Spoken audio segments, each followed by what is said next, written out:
সৈয়দনা ইব্রাহিম ওনার ছেলে ইসমাইলরে দেখতে গেলেন, অনেক দিন পরে দেখতে গেলেন। ওই দিন বাড়িতে সৈয়দনা ইসমাইল বাড়িতে নাই, বনে গিয়েছে শিকার করার জন্য।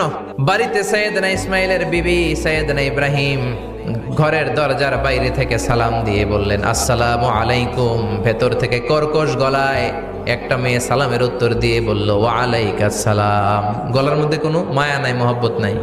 জিজ্ঞেস করলো সৈয়দনা ইব্রাহিম, মা কেমন আছো? মেয়েটা কয়, বেশি সুবিধার না। তোমাদের খাওয়া দাওয়া কেমন চলে? ভালো না। তোমার জামাই কই? বনে গেছে। এবার মেয়েটা বলতেছে, আমনে কেডা? সৈয়দনা ইব্রাহিম বলে, আমি কে চিনবা না? ইদা জা যাওজুকা মিনাল গাবা, স্বামী যখন বন থেকে ফিরবে তোমার স্বামীর একটা সালাম দিবা আর বলবা ঘরের দরজার চৌকাঠটা যেন তোমার স্বামী পাল্টে দেয়। এই কথা বলে ইব্রাহিম চলে গেলেন। বুখারীর বর্ণনা। ইসমাইল আসার পরে বিবি বলতে আরম্ভ করছে, দুপুরবেলা একটা বুড়া আইছিল। বুড়া সৈয়দনা ইসমাইল বলে, কোন বুড়া আসছে? কি বলছে? বিবি বলে, আপনারে সালাম বলছে। ওয়ালাইকুমুস সালাম। আর কি বলেছে? আর বলছে ঘরের দরজার চৌকাঠ যেন আপনি পাল্টে ফেলেন। এই কথা বলার পরে সৈয়দনা ইসমাইল চিৎকার দিয়ে বলে, ও কি করলি তুই? নিজের কপাল পুড়লি, নিজের কপালে নিজে কুড়াল মারলি। দেখে বললে, এটা বুড়া না, এটা তোর শ্বশুর। এইটা আমার বাবা ইব্রাহিম খলিল। আমার বাবা যা বলেছে এর মানে হলো তোরে যেন আমি তালাক দেই।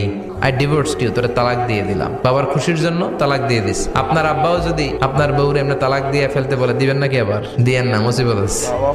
আপনার বাবাও বাবা, সৈয়দনা ইসমাইলের বাবা, ইব্রাহিমও বাবা। সৈয়দনা ইব্রাহিম মন গড়া কথা বলতেন না, আকাশ থেকে ওহী আসলে বলতেন। তালাক দিয়ে দিলেন বিবিকে। নতুন সংসার শুরু হলো। আরেকটা বংশীয় নেককার মেয়েকে বিয়ে করলেন।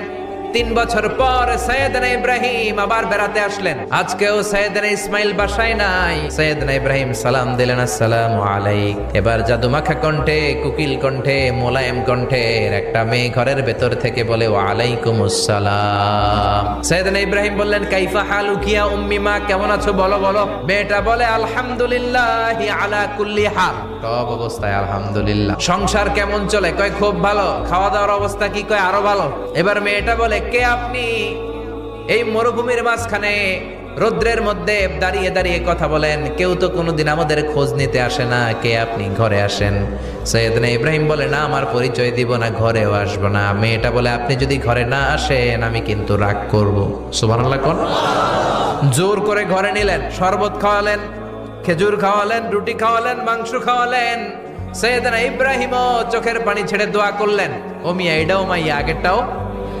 আহা, বেশ কম আসরা নাই। সৈয়দনা ইব্রাহিম মাথায় হাত বুলিয়ে দিয়ে দোয়া করলেন আর বললেন, ইদা জা যাওজুকা মিনাল গাবা, তোমার স্বামী যখন বন থেকে ফিরে আসবে, ফাকরাই আলাইহিস সালাম, তোমার স্বামীর একটা সালাম দিবা। ওয়া মুরিহি আন ইউসবিতা আতাবাতা বাবিহি, আর বলবা ঘরের দরজার নতুন চৌকাঠ